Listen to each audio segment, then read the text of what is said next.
I love talking race. Big, yeah, John. Did he just get up? He was sitting down. You said race. He said, "Up, this my exit." He said, "This my exit." I love talking. Hey, if y'all don't sit y'all quarter ass, let me say.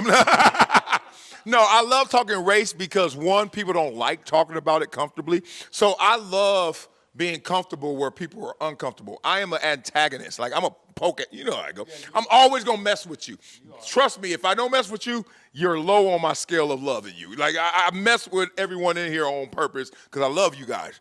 But this is weird to me in a world where we are supposed to coexist, if not get along, depend on what level.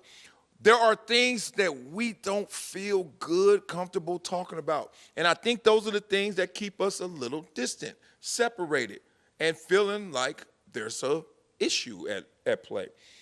Race is one of those. Politics is another one. Religion's another one. I'm like, I don't care where you coming from. I want to hear more about it. And I learned this from Columbia, going there. Everyone wanted to hear my war stories. You from Compton. I want to hear every time you've been shot at, everything. And I'm like, I want to hear your affluent stories, how you got dropped off in a helicopter, how you got a maid, nanny, butler, private jet. And they're like, really? And I'm like, really? So right now we're about to have one of those really conversations about your race. Now, a lot of y'all represent the same race, but the point is, there are some outliers here. There are stereotypes with our race. There's things that are stereotyped in a good way and stereotypical in a bad way. Point being, I want us to have a real conversation about the best and the worst stereotypes of your race. Who wants to take the Let's start with your Compton, because the fact is because you're from Compton, I'm from Watts, right? Yeah. Watts is more gangster than Compton. I know, but the fact that we both have an education and got out of it. Mm-hmm. So when you look at the stereotype, when I played, I always wore my blue rag, right? I had blue rag on my head from day one. I've never been in the game, but I've always repped the neighborhood that I came from. You know, I always had my bandana on. And where'd you grow up? I grew up in Watts. I'm from like Jordan Downs. Jordan Downs. I went to L.A. Jordan. Oh. I grabbed what gang was Great Street. Great Street. Yeah. So all my homies though, I've always repped. Even when we won the Super Bowl, I was on the stage and I say, hey, you know, tilt to, you know, pull one out to my homeboys right at the Super Bowl. So the fact is, I've never forgot where I've come from, but I didn't bring it with me. I didn't bring it to UCLA with me. Yeah. You know, I didn't bring it to the pros with me.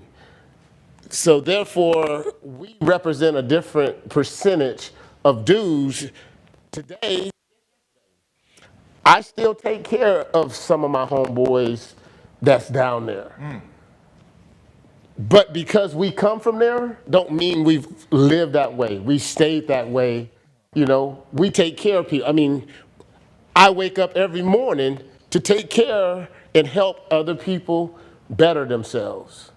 That's not what they would expect from dudes like you and I who came. So was some of your fuel to be who you are really based on their definition of what they expected you to be, the stereotype? So you're like in a proving mission to not be that stereotype when you're at UCLA, in the league, even though you're from Great Street. I've always had to be that guy that was trying to say that I'm not this, and I've always tried to stay real to myself and always not change who I am, but people are uncomfortable with that.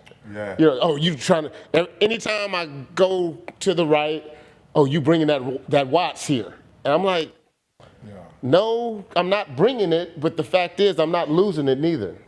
That's real. And it's crazy because we're obviously a little different era in terms of age, but I went to a high school, so I went to Westchester, and a lot of Westchester was 60s.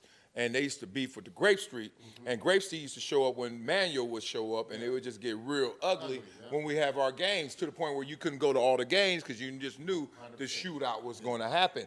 And it's crazy, as we're on this same couch together, so many brothers, so many people wouldn't be in this predicament because a lot of them don't even make it here. One of the things I'm really trying to coin is they always say nice guys finish last, but tough guys don't finish at all.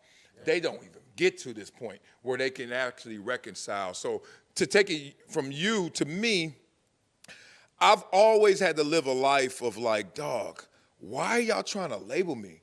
Like, people just always from day one want to say who you are because they're so scared to find out who you really are, right? So they just want to group you. You look like that. You lived over here. Where are you from?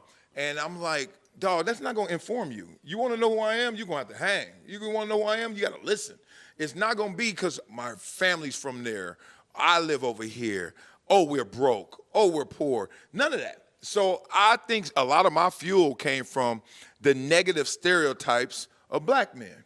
Like, you know, it was, oh, you're a dumb jock. Because I was fast from hello. So I was always a good athlete because I could run. So now you're a dumb jock. You from Compton, you're a dumb jock Compton, you're a gangster. And everything that they would put down in the typical list, I was like, I'm going anti that. Just to show them you ain't gonna box me in. And then I started to realize, oh, I'm not actually doing this for them.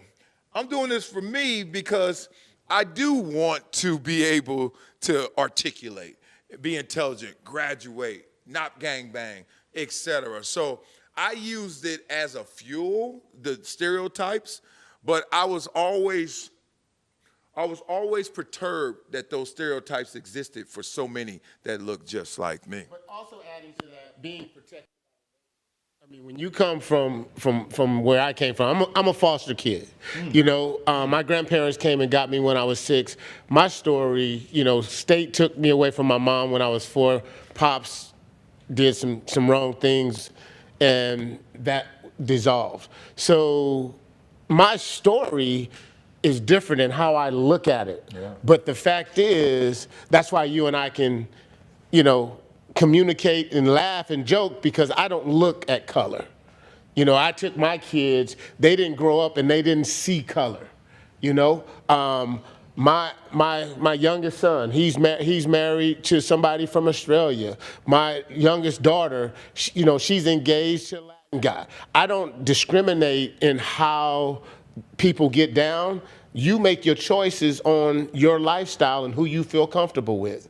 I'm not going to say, oh, well, you can't, you got to, because you're African American, you got to marry an African American. You got to love who you love, because it was times when I did not love, and all I did was hate, because, you know, I had a group, like I said, I had a group of us. It was 6 of us, and 4 of them got brutally murdered, and 1 ended up doing 25 years to life. And I'm, out of that 6, I'm the only one that made it.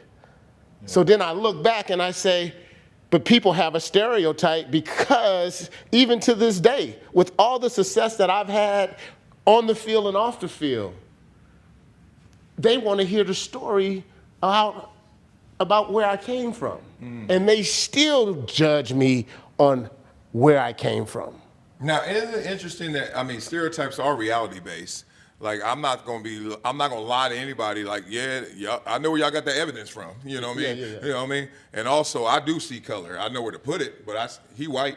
You dark, smoky. Yeah. like I know where to put it, and I'm not trying to undermine. You midnight, hotel blinds closed midnight. But the point is, like, there are other stereotypes out there that are positive. Like, I swear, every time I go into the gym, they looking for me. I'm like, dog, they like, LeBron is here. I'm like, no, I'm not. I'm horrible in basketball. And I get picked up at every pickup game into the second game. And they be like, dog, this is a cap casualty. If you don't get this fool off my team. And, like, you know, there's a lot of positive stereotypes, too, that come from any situation. What you got? With me, one of my toughest times was with the stereotypes was when I went from growing up in Inglewood, and I went to school in Utah. I went to college in Utah State. And, you know, at my campus, if you were black, you were an athlete. That was the campus. Yeah. You know, going there, it was a big adjustment. You know, going into the stores, going into the stuff, seeing the white ladies. You know, they don't see that many black people. Now it's a lot. It's built, grown. But back then, seeing the white ladies do this. And, you know, at first I was going out there still trying to be a LA guy, you know. falling into that, me and our boys being all loud and shit, walking in there like we don't care and stuff. But then I had to have an older guy tell me like, you know, you got to change that perception a little bit, you know.